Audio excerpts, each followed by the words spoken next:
ಇವತ್ತಿನಿಂದಲೇ ಎಲ್ಲ ಗೃಹಲಕ್ಷ್ಮಿಯರ ಅಕೌಂಟ್ಗೆ ಹಣ ಜಮೆ ಆಗೋದಕ್ಕೆ ಶುರುವಾಗ್ತಾ ಇದೆ. 12,000 ರೂಪಾಯಿ ಹಣ ಜಮೆ ಬಗ್ಗೆ, ಗೃಹಲಕ್ಷ್ಮಿ ಯೋಜನೆ ಬಗ್ಗೆ ದೊಡ್ಡ ಒಂದು ಬ್ರೇಕಿಂಗ್ ನ್ಯೂಸ್ ಬಂದಿದೆ ವೀಕ್ಷಕರೇ. ಎಲ್ಲಾ ಗೃಹಲಕ್ಷ್ಮಿಯರಿಗೂ ಕೂಡ ಎರಡೆರಡು ಗುಡ್ ನ್ಯೂಸ್ ಬಂದಿದೆ. ಒಂದು ದೊಡ್ಡ ಬ್ರೇಕಿಂಗ್ ನ್ಯೂಸ್, ಅದೇ ತರ ಅನ್ನಭಾಗ್ಯದ ಅಕ್ಕಿ 1 ತಿಂಗಳದ್ದು ಹಣ ಕೊಡೋದು ಮಿಸ್ ಆಗಿದೆ.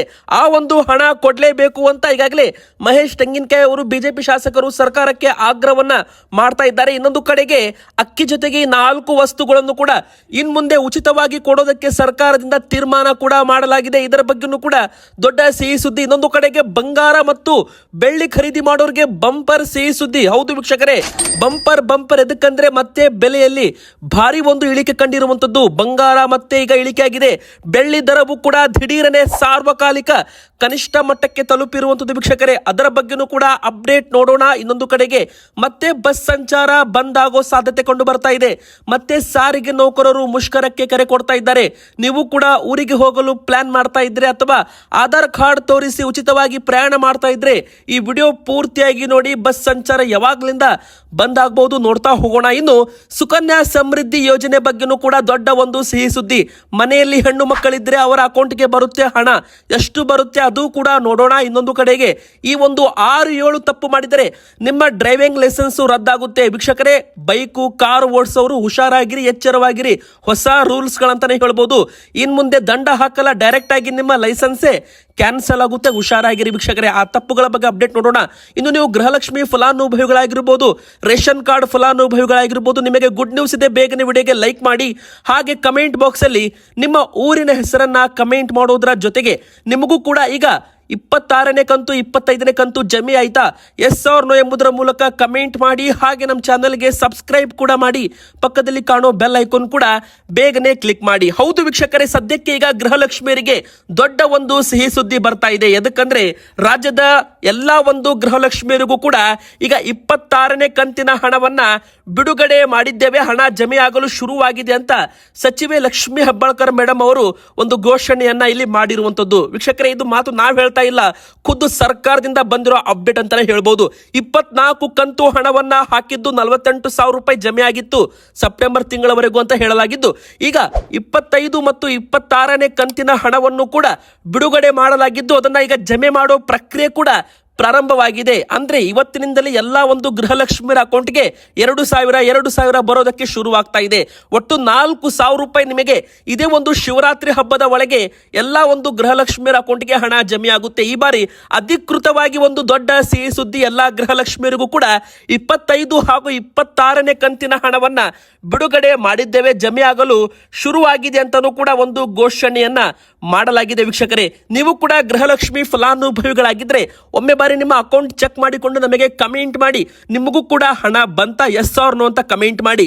ಫೆಬ್ರವರಿ ಮತ್ತು ಮಾರ್ಚ್ ತಿಂಗಳದ್ದು ಹಣವನ್ನ ಈಗ ಹಾಕಿದ್ದಾರೆ. ಅಂದ್ರೆ ವೀಕ್ಷಕರೇ, ಒಟ್ಟು 24 ಕಂತು ಜಮೆ ಆಗಿತ್ತು. ಒಟ್ಟು ಡಿಸೆಂಬರ್ ವರೆಗೂ, ಜನವರಿವರೆಗೂ ಲೆಕ್ಕ ಹಿಡಿದ್ರೆ 30 ಕಂತು ಹಣ ಸರ್ಕಾರ ಕೊಡಬೇಕಿತ್ತು. 24 ಕಂತು ಕ್ಲಿಯರ್ ಆಗಿತ್ತು ವೀಕ್ಷಕರೇ. ಅದರಲ್ಲಿ ಈಗ ಮತ್ತೆ 6 ಕಂತು ಬ್ಯಾಲೆನ್ಸ್ ಉಳಿದಿತ್ತು. ಅದರಲ್ಲಿ ಫೆಬ್ರವರಿ ಮತ್ತು ಮಾರ್ಚ್ದು, ಅಕ್ಟೋಬರ್, ನವೆಂಬರ್, ಡಿಸೆಂಬರ್ ಹಾಗೂ ಜನವರಿ, ಹೊಸ ವರ್ಷ ಜನವರಿ, ಒಟ್ಟು ಇಲ್ಲಿ 6 ಕಂತು ಬ್ಯಾಲೆನ್ಸ್ ಇದೆ. ಅಂದ್ರೆ 12,000 ರೂಪಾಯಿಯಲ್ಲಿ ಈಗ 4,000 ರೂಪಾಯಿಯನ್ನ ಬ್ಯಾಲೆನ್ಸ್ ಅನ್ನ ಈಗ ಹಾಕಲಾಗಿದೆ. ಅಂದ್ರೆ ಇನ್ನು ಬ್ಯಾಲೆನ್ಸ್ ಉಳಿದ ಎಷ್ಟಪ್ಪ ಅಂದ್ರೆ 8,000 ರೂಪಾಯಿ ಅಂತಾನು ಕೂಡ ಇಲ್ಲಿ ಹೇಳಲಾಗ್ತಾ ಇದೆ ಜನವರಿ ತಿಂಗಳವರೆಗೂ. ಈ ಒಂದು ಫೆಬ್ರವರಿ ತಿಂಗಳಲ್ಲಿ ಅಥವಾ ಮಾರ್ಚ್ ತಿಂಗಳಲ್ಲಿ ಬಜೆಟ್ ಕೂಡ ಇರೋದ್ರಿಂದ ಗೃಹಲಕ್ಷ್ಮಿ ಯೋಜನೆಗೆ ಈ ಬಾರಿ ಸಿಂಹ ಪಾಲು ಸಿಗ್ತಾ ಇದೆ.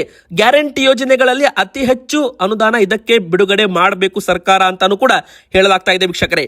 ಇನ್ನೊಂದು ಕಡೆಗೆ ಮಹೇಶ್ ತೆಂಗಿನಕಾಯಿ ಅವರು ಕೂಡ ಬಾಕಿ ಹಣವನ್ನ ಬಿಡುಗಡೆ ಮಾಡಬೇಕು, ಇಲ್ಲವಾದಲ್ಲಿ ಹೋರಾಟ ಮಾಡ್ತೀವಿ. ಅಂದ್ರೆ ಗೃಹಲಕ್ಷ್ಮಿ ಯೋಜನೆ ಸರಿಯಾಗಿ ಬರ್ತಾ ಇಲ್ಲ ಅಂತ ಬಿಜೆಪಿ ಶಾಸಕರು ಬೆಳಗಾವಿಯ ಚಳಿಗಾಲದ ಅಧಿವೇಶನದಲ್ಲಿ ಒಂದು ಧ್ವನಿ ಎತ್ತಿದ್ರು. 5,000 ಕೋಟಿ ಹಣ ಫಲಾನುಭವಿಗಳಿಗೆ ತಲುಪಿಲ್ಲ. ಇದರ ಬಗ್ಗೆ ಚರ್ಚೆ ಶುರು ಮಾಡಿದ್ದೆ ಮಹೇಶ್ ತೆಂಗಿನಕಾಯಿ ಅವರು.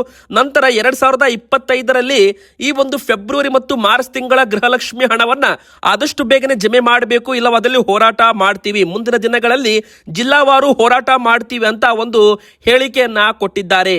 ಮತ್ತೆ ಇಲ್ಲಿ ಅನ್ನಭಾಗ್ಯದ ಯೋಜನೆಯಲ್ಲೂ ಕೂಡ ಫಲಾನುಭವಿಗಳಿಗೆ 1 ಕಂತಿನ ಹಣವೂ ಕೊಟ್ಟಿಲ್ಲ, ಅದರ ಬದಲಾಗಿ ಅಕ್ಕಿನೂ ಕೂಡ ಕೊಟ್ಟಿಲ್ಲ. ಅಂದ್ರೆ ವೀಕ್ಷಕರೇ, ನಿಮಗೆ ಗೊತ್ತಿರಬಹುದು 2025ರಲ್ಲಿ ಅಕ್ಕಿ ಬದಲಾಗಿ ಹಣವನ್ನ ಕೊಡ್ತಿದ್ರು ಮೊದಲು ಸ್ಟಾರ್ಟಿಂಗ್ ಅಲ್ಲಿ. ನಂತರ ಅಕ್ಕಿಯನ್ನ ವಿತರಣೆ ಮಾಡಲು ಪ್ರಾರಂಭ ಮಾಡಿದ್ರು. ಆದ್ರೆ 1 ತಿಂಗಳದ್ದು ಜನವರಿ ತಿಂಗಳಲ್ಲಿ ಅಕ್ಕಿನೂ ಕೊಟ್ಟಿಲ್ಲ, ಆ ಒಂದು ಅಕ್ಕಿ ಬದಲಾಗಿ ಹಣವನ್ನು ಕೊಡ್ತಾ ಇದ್ರು, ಅದನ್ನು ಕೂಡ ಕೊಟ್ಟಿಲ್ಲ. ಫೆಬ್ರವರಿ ತಿಂಗಳಿಂದ ಎಲ್ಲ ಕೂಡ ಸರಿಯಾಗಿದೆ. ಆದರೆ ಜನವರಿ ತಿಂಗಳದ್ದು ಮಾತ್ರ ಅದು ಟೋಟಲ್ ಆಗಿ 657 ಕೋಟಿ ರೂಪಾಯಿ ಆಗಿದೆ. ಆ ಒಂದು ಹಣ ಏನಾಯಿತು, ಆ ಒಂದು ಹಣ ಹಾಕಬೇಕು ಜನರಿಗೆ, ಇಲ್ಲವಾದಲ್ಲಿ ಅವರಿಗೆ ಹೆಚ್ಚುವರಿ ಅಕ್ಕಿಯನ್ನಾದರೂ ಕೊಡಬೇಕು ಅಂತ ಒಂದು ಆಗ್ರಹವನ್ನ ಬಿಜೆಪಿ ಶಾಸಕ ಮಹೇಶ್ ತೆಂಗಿನಕಾಯಿ ಅವರು ಈಗ ಮಾಡಲು ಶುರು ಮಾಡಿದ್ದಾರೆ. 2025 ಜನವರಿಯಲ್ಲಿ ತಿಂಗಳಿಯಲ್ಲಿ ವಿತರಣೆ ಆಗಬೇಕಾಗಿದ್ದ ಅಕ್ಕಿ ಅಥವಾ 657 ಕೋಟಿ ರೂಪಾಯಿ ಹಣ ಫಲಾನುಭವಿಗಳಿಗೆ ತಲುಪಿಲ್ಲ. ಗೃಹಲಕ್ಷ್ಮಿ ಹಾಗೂ ಅನ್ನಭಾಗ್ಯ ಯೋಜನೆಯಲ್ಲಿ ಫಲಾನುಭವಿಗಳಿಗೆ ಆದ ಅನ್ಯಾಯದ ಬಗ್ಗೆ ಹೋರಾಟ ಮಾಡ್ತೀವಿ, ಮುಂದಿನ ದಿನಗಳಲ್ಲಿ ಜಿಲ್ಲಾವಾರು ಹೋರಾಟ ಮಾಡ್ತೀವಿ ಅಂತ ಹೇಳಿಕೆಯನ್ನ ಕೊಟ್ಟಿದ್ದಾರೆ ವೀಕ್ಷಕರೇ. ಇನ್ನೊಂದು ಕಡೆಗೆ ಹೇಳೋದಾದ್ರೆ ಮುಂದಿನ ಬರೋ ದಿನಗಳಲ್ಲಿ ಇದರ ಬಗ್ಗೆ ಸರ್ಕಾರದಿಂದ ಯಾವ ತರ ಅಪ್ಡೇಟ್ ಬರುತ್ತೆ, ಹೆಚ್ಚುವರಿ ಅಕ್ಕಿ ಕೊಡ್ತಾರಾ ಅಥವಾ 657 ಕೋಟಿ ರೂಪಾಯಿ ಡಿಬಿಟಿ ಮೂಲಕ ಪ್ರತಿಯೊಬ್ಬರಿಗೆ 170 ರೂಪಾಯಿ ಹಾಗೆ ಟ್ರಾನ್ಸ್ಫರ್ ಮಾಡ್ತಾರ, ಅಧಿಕೃತವಾಗಿ ಇನ್ನೂ ಕೂಡ ಯಾವುದೇ ರೀತಿ ಒಂದು ಘೋಷಣೆ ಬಂದಿಲ್ಲ ಸರ್ಕಾರದಿಂದ. ಬಂದ ನಂತರ ನಿಮಗೆ ಇದರ ಬಗ್ಗೆ ಅಪ್ಡೇಟ್ ಕೂಡ ನಾವು ಮಾಡಲಿದ್ದೇವೆ ವೀಕ್ಷಕರೇ. ಇನ್ನೊಂದು ಕಡೆಗೆ ಈಗ ಬಂಗಾರ ಮತ್ತು ಬೆಳ್ಳಿ ದರ ದಿಢೀರನೆ ಮತ್ತೆ ಕುಸಿತ ಕಾಣ್ತಾ ಇದೆ. ಬಂಗಾರ ಬೆಳ್ಳಿ ಇನ್ನು ನೀವು ಖರೀದಿ ಮಾಡಿಲ್ಲ ಅಂದ್ರೆ ಈಗ ಖರೀದಿ ಮಾಡೋದಕ್ಕೆ ಸರಿ ಸಮಯವಾಗಿದೆಯಾ? ಎದಕ್ಕಂದ್ರೆ ವೀಕ್ಷಕರೇ, ಸಾರ್ವಕಾಲಿಕ ಬೆಳ್ಳಿ ದರ ಕನಿಷ್ಠ ಕಂಡಿರುವಂತದ್ದು. ಇನ್ನು ಬಂಗಾರ ಬೆಲೆ ಸ್ವಲ್ಪ ಮಟ್ಟಿಗೆ ಏರಿಕೆ ಆಗಿದ್ರು ಕೂಡ ಈಗ ಮತ್ತೆ ಇಳಿಕೆ ಆಗಲು ಪ್ರಾರಂಭವಾಗಿದೆ. ಮತ್ತೆ 710 ರೂಪಾಯಿ ಅಂದ್ರೆ ಮೊನ್ನೆ 5,020 ರೂಪಾಯಿ ಇಳಿಕೆ ಆಗಿತ್ತು, ಈಗ ಮತ್ತೆ 710 ರೂಪಾಯಿ ಇಳಿಕೆ ಆಗಿದೆ. ಕಳೆದ ಒಂದು ವಾರದಿಂದ ಬಂಗಾರದ ಬೆಲೆ ದಿನೇ ದಿನೇ ಇಳಿಕೆ ಆಗ್ತಾ ಇದೆ ಹೊರತು ಏರಿಕೆ ಅಂತೂ ಆಗಿಲ್ಲ ವೀಕ್ಷಕರು. ಇದು ಒಂದು ಗುಡ್ ನ್ಯೂಸ್ ಅಂತಾನೆ ಹೇಳ್ಬಹುದು. ಈಗ ಬಂಗಾರ 24 ಕ್ಯಾರೆಟ್ ಚಿನ್ನ 1,53,710 ರೂಪಾಯಿ ಆಗಿದೆ. ಅಂದ್ರೆ 710 ರೂಪಾಯಿ ಇಳಿಕೆ ಆಗಿದೆ ಅಂತಾನೆ ಹೇಳ್ಬಹುದು. ಅದೇ ತರ ನೀವೇನಾದ್ರೂ 22 ಕ್ಯಾರೆಟ್ ಚಿನ್ನ ಖರೀದಿ ಮಾಡ್ತೀರಾ ಅಂದ್ರೆ 1,40,900 ರೂಪಾಯಿ ಇವತ್ತಿನ ದರ. ಅಂದ್ರೆ ಬಂಗಾರ ಮತ್ತೆ 650 ರೂಪಾಯಿ ಇಳಿಕೆ ಆಗಿದೆ. 1,41,550 ರೂಪಾಯಿ ಇತ್ತು, ಈಗ 1,40,900 ರೂಪಾಯಿ ಆಗಿದೆ. ಅದೇ ತರ ವೀಕ್ಷಕರೇ 540 ರೂಪಾಯಿ 18 ಕ್ಯಾರೆಟ್ ಚಿನ್ನವು ಕೂಡ ಇಳಿಕೆ ಆಗಿದೆ. 10 ಗ್ರಾಮ್ ಮೇಲೆ 540 ರೂಪಾಯಿ ಇಳಿಕೆ ಆಗೋದ್ರ ಮೂಲಕ 1,15,820 ರೂಪಾಯಿ ಇದ್ದದ್ದು ಈಗ 1,15,280 ರೂಪಾಯಿ ಆಗಿರುವಂಥದ್ದು. ಇದು ಕೂಡ ಒಂದು ಸಿಹಿ ಸುದ್ದಿ.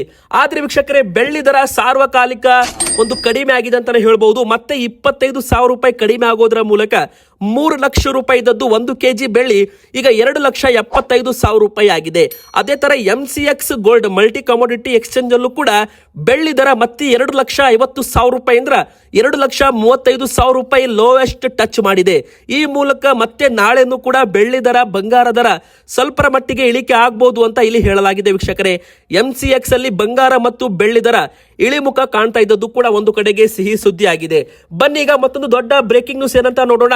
ಈ 5ರಿಂದ 6 ತಪ್ಪು ನೀವೇನಾದ್ರೂ ಬೈಕ್ ಆಗಿರ್ಬೋದು, ಕಾರ್ ಆಗಿರ್ಬೋದು, ವಾಹನ ಹೊಂದಿದ್ರೆ ಈ 5-6 ತಪ್ಪು ಮಾಡಿದರೆ ನಿಮ್ಮ ಡ್ರೈವಿಂಗ್ ಲೈಸೆನ್ಸ್ ನಿಮ್ಮ ಪರವಾನಗಿ ರದ್ದಾಗುತ್ತೆ, ಹುಷಾರಾಗಿರಿ. ಅದಕ್ಕಂದ್ರೆ ವೀಕ್ಷಕರೇ ಈಗ ವಾಹನ ಸಂಚಾರ ನಿಯಮಗಳನ್ನ ಫುಲ್ ಟೈಟ್ ಮಾಡಲಾಗ್ತಾ ಇದೆ.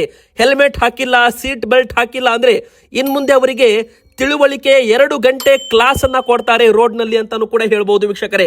ನಮ್ಮ ರಾಜ್ಯದಲ್ಲಿ ಹೆಲ್ಮೆಟ್ ಧರಿಸದೆ ದ್ವಿಚಕ್ರ ವಾಹನ ಓಡಿಸೋ ಹಾಗೂ ಸೀಟ್ ಬೆಲ್ಟ್ ಹಾಕದೆ ಕಾರು ಚಲಾಯಿಸೋ ಸಿಕ್ಕಿ ಬೀಳೋರಿಗೆ ಇನ್ಮುಂದೆ ದಂಡದ ಜೊತೆಗೆ 2 ಗಂಟೆ ಸಂಚಾರ ನಿಯಮಗಳ ಪಾಲನೆ ಹಾಗೂ ಅದರ ಅವಶ್ಯಕತೆ ಬಗ್ಗೆ ಪೊಲೀಸರು ತಿಳುವಳಿಕೆ ಪಾಠವನ್ನ ಮಾಡಲಿದ್ದಾರೆ.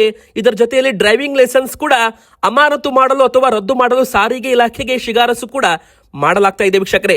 ಯಾವೆಲ್ಲ ತಪ್ಪುಗಳನ್ನ ಮಾಡಿದ್ರೆ ಡ್ರೈವಿಂಗ್ ಲೈಸೆನ್ಸ್ ರದ್ದಾಗುತ್ತೆ, ನೀವೇನಾದ್ರೂ ಮಿತಿಗಿಂತ ಹೆಚ್ಚು ಸ್ಪೀಡ್ ಆಗಿ ಬೈಕು ಕಾರ್ ಓಡಿಸಿದ್ರೆ ನಿಮ್ಮ ಡ್ರೈವಿಂಗ್ ಲೈಸೆನ್ಸ್ ರದ್ದಾಗುತ್ತೆ ವೀಕ್ಷಕರೇ. ಇನ್ನು ರೆಡ್ ಲೈಟ್ ಬಿದ್ದ ನಂತರವೂ ಕೂಡ ಸಿಗ್ನಲ್ ಜಂಪ್ ಮಾಡಿದ್ರೆ ಇನ್ ಮುಂದೆ ನಿಮ್ಮ ಡ್ರೈವಿಂಗ್ ಲೈಸೆನ್ಸ್ ರದ್ದಾಗುತ್ತೆ. ಗೂಡ್ಸ್ ವಾಹನಗಳಲ್ಲಿ ಓವರ್ಲೋಡ್ ಮಾಡಿದರೆ ನಿಮ್ಮ ಡ್ರೈವಿಂಗ್ ಲೈಸೆನ್ಸ್ ಕ್ಯಾನ್ಸಲ್ ಆಗುತ್ತೆ. ಹಾಗೂ ಗೂಡ್ಸ್ ವಾಹನಗಳಲ್ಲಿ ಜನರನ್ನ ಸಾಗಿಸೋದು, ಡ್ರಗ್ಸ್ ಸೇವಿಸಿ ಕುಡಿದು ವಾಹನ ಡ್ರಿಂಕ್ ಅಂಡ್ ಡ್ರೈವ್ ಮಾಡಿದ್ರು ಕೂಡ ಇನ್ ಮುಂದೆ ನಿಮ್ಮ ಡ್ರೈವಿಂಗ್ ಲೈಸೆನ್ಸ್ ರದ್ದಾಗುತ್ತೆ, ಜೊತೆಗೆ ದಂಡ ಕೂಡ ಬೀಳುತ್ತೆ. ವಾಹನ ಚಲನೆ ವೇಳೆ ಮೊಬೈಲ್ ಬಳಸಿದ್ರು ಕೂಡ ಇನ್ ಮುಂದೆ ನಿಮಗೆ ದಂಡದ ಜೊತೆಗೆ ಡ್ರೈವಿಂಗ್ ಲೈಸೆನ್ಸ್ ಕೂಡ ಅಮಾನತು ಮಾಡಲಾಗುತ್ತೆ ವೀಕ್ಷಕರೇ. ಟ್ರಾಫಿಕ್ ನಿಯಮ ಉಲ್ಲಂಘಿಸಿ ಅವರ ವಿರುದ್ಧ ಕಾರ್ಯಾಚರಣೆ ಮಾಡಲಾಗುತ್ತೆ ಅಂತಾನು ಕೂಡ ಇಲ್ಲಿ ಹೇಳಬಹುದು ವೀಕ್ಷಕರೇ. ಬನ್ನೀಗ ಮತ್ತೊಂದು ದೊಡ್ಡ ಬ್ರೇಕಿಂಗ್ ನ್ಯೂಸ್ ಏನಂತ ನೋಡೋಣ. ಮತ್ತೆ ಬಸ್ ಸಂಚಾರ ಬಂದ್ ಆಗೋ ಸಾಧ್ಯತೆ ಕಂಡು ಬರ್ತಾ ಇದೆ. ಹೌದು, ಇದೇ ಒಂದು ಫೆಬ್ರವರಿ 19ನೇ ತಾರೀಕಿಗೆ ಸಾರಿಗೆ ನೌಕರರು ಮುಷ್ಕರವನ್ನ ಮಾಡಲು ಮುಂದಾಗಿದ್ದಾರೆ. ಕಾರ್ಮಿಕ ಮುಖಂಡರು ಅನಂತ್ ಸುಬ್ರಾ ಅವರು ನಿಧನವಾಗಿದ್ದರಿಂದ ತಾತ್ಕಾಲಿಕವಾಗಿದ್ದ ಮುಂದೂಡಿಕೆಯಾಗಿದ್ದ ಸಾರಿಗೆ ನೌಕರರ ಮುಷ್ಕರ ಈಗ ಮತ್ತೆ ನಿಗದಿಯಾಗಿದೆ. ಜನವರಿ 29ರ ಬದಲಾಗಿ ಇದನ್ನ ಫೆಬ್ರವರಿ 19ಕ್ಕೆ ಟ್ರಾನ್ಸ್ಫರ್ ಮಾಡಲಾಗಿದೆ ವೀಕ್ಷಕರೇ. ಅಂದ್ರೆ ಇದೇ ಒಂದು 19ನೇ ತಾರೀಕಿಗೆ ಬೆಂಗಳೂರಿನ ಫ್ರೀಡಂ ಪಾರ್ಕ್ ನಲ್ಲಿ ಬೆಳಿಗ್ಗೆ 10 ಗಂಟೆಯಿಂದ ಸಂಜೆ 4 ಗಂಟೆವರೆಗೂ ಪ್ರತಿಭಟನೆ ಯೋಜಿಸಲಾಗಿದೆ. ಕರ್ನಾಟಕದ 4 ರಸ್ತೆ ಸಾರಿಗೆ ನಿಗಮಗಳ ಕೆಎಸ್ಆರ್ಟಿಸಿ, ಬಿಎಂಟಿಸಿ, NWKSRTC ಮತ್ತು KKRTC ನೌಕರರು ಸರ್ಕಾರದ ವಿರುದ್ಧ ಮತ್ತೆ ಧ್ವನಿ ಎತ್ತಿದ್ದು, ಜಂಟಿ ಕ್ರಿಯಾ ಸಮಿತಿ ನೇತೃತ್ವದಲ್ಲಿ ಮತ್ತೆ ಸರ್ಕಾರದ ವಿರುದ್ಧ ಹೋರಾಟಕ್ಕೆ ಇಳಿಯಲು ಮುಂದಾಗಿದ್ದಾರೆ. ಹಿಂದೆ ತಿಂಗಳು ಕಳೆದ ಪ್ರತಿಭಟನೆಗೆ ಕರೆ ನೀಡಿದ್ದ ನೌಕರರು ಈಗ ಮತ್ತೆ ಈ ತಿಂಗಳಲ್ಲೂ ಕೂಡ ಪ್ರತಿಭಟನೆಗೆ ಮುಂದಾಗಿದ್ದಾರೆ. 19ನೇ ತಾರೀಕಿಗೆ ಸಂಚಾರದಲ್ಲಿ ವೃತ್ಯವಾಗಬಹುದು ಅಂತಾನೂ ಕೂಡ ಹೇಳಲಾಗಿದೆ ವೀಕ್ಷಕರೇ. ನೀವು ಕೂಡ ಊರಿಗೆ ಹೋಗಲು ಪ್ಲಾನ್ ಮಾಡ್ತಾ ಇದ್ರೆ 19ನೇ ತಾರೀಕಿಗೆ ಸ್ವಲ್ಪ ಎಚ್ಚರದಿಂದಿರಿ. ಬನ್ನಿ ಈಗ ಮತ್ತೊಂದು ದೊಡ್ಡ ಬ್ರೇಕಿಂಗ್ ನ್ಯೂಸ್. ಸುಕನ್ಯಾ ಸಮೃದ್ಧಿ ಯೋಜನೆ ವೀಕ್ಷಕರೇ, ಈ ಒಂದು ಯೋಜನೆ ಹೆಣ್ಣು ಮಕ್ಕಳಿಗೆ, ಪೋಷಕರಿಗೆ ಇದು ಒಂದು ಇಂಪಾರ್ಟೆಂಟ್ ಅಪ್ಡೇಟ್ ಆಗಿರುತ್ತೆ. ನಮ್ಮ ಒಂದು ಕೇಂದ್ರ ಸರ್ಕಾರದ ಯೋಜನೆ ಇದಾಗಿರುತ್ತೆ. SSY ಅಂತಾನೂ ಕೂಡ ಇಲ್ಲಿ ಕರೀತಾರೆ. ಸುಕನ್ಯಾ ಸಮೃದ್ಧಿ ಯೋಜನೆ ಹೆಣ್ಣು ಮಕ್ಕಳ ಭವಿಷ್ಯ ಭದ್ರತೆಗೆ ಇದು ಪ್ರಮುಖ ಯೋಜನೆ ಆಗಿರುತ್ತೆ ವೀಕ್ಷಕರೇ. ನಿಮ್ಮ ಮನೆಯಲ್ಲೂ ಕೂಡ 10 ವರ್ಷದ ಒಳಗಿನ ಹೆಣ್ಣು ಮಕ್ಕಳಿದ್ರೆ ಈ ಒಂದು ಯೋಜನೆಗೆ ಅರ್ಜಿಯನ್ನ ಹಾಕಬಹುದು. ಬ್ಯಾಂಕ್ ನಲ್ಲೂ ಕೂಡ ಇದರ ಬಗ್ಗೆ ಅಪ್ಡೇಟ್ ನಿಮಗೆ ಸಿಗಲಿದೆ. 2026ರ ಜನವರಿಯಿಂದ ಮಾರ್ಚ್ ಅವಧಿಗೆ ಯೋಜನೆಯಲ್ಲಿ 8.2% ಬಡ್ಡಿ ದರ ನಿಗದಿಯಾಗಿದೆ ಅಂತಾನೂ ಕೂಡ ಹೇಳ್ಬಹುದು ವೀಕ್ಷಕರೇ. ಈ ಯೋಜನೆಯಲ್ಲಿ ನೀವು ಕನಿಷ್ಠ 250 ರೂಪಾಯಿಯಿಂದ 1.5 ಲಕ್ಷ ರೂಪಾಯಿ ವರ್ಷಕ್ಕೆ ಹಣ ಠೇವಣಿ ಮಾಡಬಹುದು. ಖಾತೆ ತೆರೆಯುವ ದಿನಾಂಕದಿಂದ 21 ವರ್ಷಗಳ ನಂತರ ಖಾತೆ ಪೂರ್ಣಾವಧಿ ಪಡೆಯುತ್ತದೆ. ಮೊದಲ 15 ವರ್ಷಗಳವರೆಗೂ ಮಾತ್ರ ಹಣವನ್ನು ಠೇವಣಿ ಮಾಡಬೇಕು. ನಂತರದ ಅವಧಿಯಲ್ಲಿ ಬಡ್ಡಿಯೊಂದಿಗೆ ಹಣ ಕೂಡ ಹೆಚ್ಚಾಗುತ್ತೆ ವೀಕ್ಷಕರೇ. ಈ ಒಂದು ಯೋಜನೆಯಿಂದಾಗಿ ಮುಂದೆ ಮಗುವಿಗೆ 18 ವರ್ಷ 21 ವರ್ಷ ತುಂಬಿದ ಮೇಲೆ ಲಕ್ಷಾಂತರ ರೂಪಾಯಿ ಇದರಲ್ಲಿ 8.2% ಬಡ್ಡಿ, ಹಾಗೆ ಇದು ಕಮ್ಯುಲೇಟಿವ್ ಆಗುತ್ತೆ. ಅದೇ ತರ ಇದರಲ್ಲಿ ಬಡ್ಡಿ ಕೂಡ ನಿಮಗೆ ಜಾಸ್ತಿ ಸಿಗೋದ್ರಿಂದ 21 ವರ್ಷದ ಮೇಲೆ ಲಕ್ಷಾಂತರ ರೂಪಾಯಿ ನಿಮಗೆ ಫಂಡ್ ಕೂಡ ಬರುತ್ತೆ ಈ ಒಂದು ಯೋಜನೆಯಿಂದ. ಇದರ ಬಗ್ಗೆ ನಿಮಗೆ ಹೆಚ್ಚು ಒಂದು ಅಪ್ಡೇಟ್ ಬೇಕಂದ್ರೆ SSY ಅಂತ ಕಮೆಂಟ್ ಮಾಡಿ. ಇದರ ಬಗ್ಗೆ ಹೆಚ್ಚು ಅಪ್ಡೇಟ್ ನಿಮಗೆ ನೆಕ್ಸ್ಟ್ ವಿಡಿಯೋದಲ್ಲಿ ಕೊಡ್ತೀವಿ. ಹಾಗೆ ನಮ್ಮ ಚಾನಲ್ಗೆ ಸಬ್ಸ್ಕ್ರೈಬ್ ಆಗಿ, ನಿಮ್ಮ ಮನಸ್ಸಿಗೆ ಕಮೆಂಟ್ ಮಾಡಿ ಚಾನಲ್ಗೆ ಸಬ್ಸ್ಕ್ರೈಬ್ ಆಗಿ.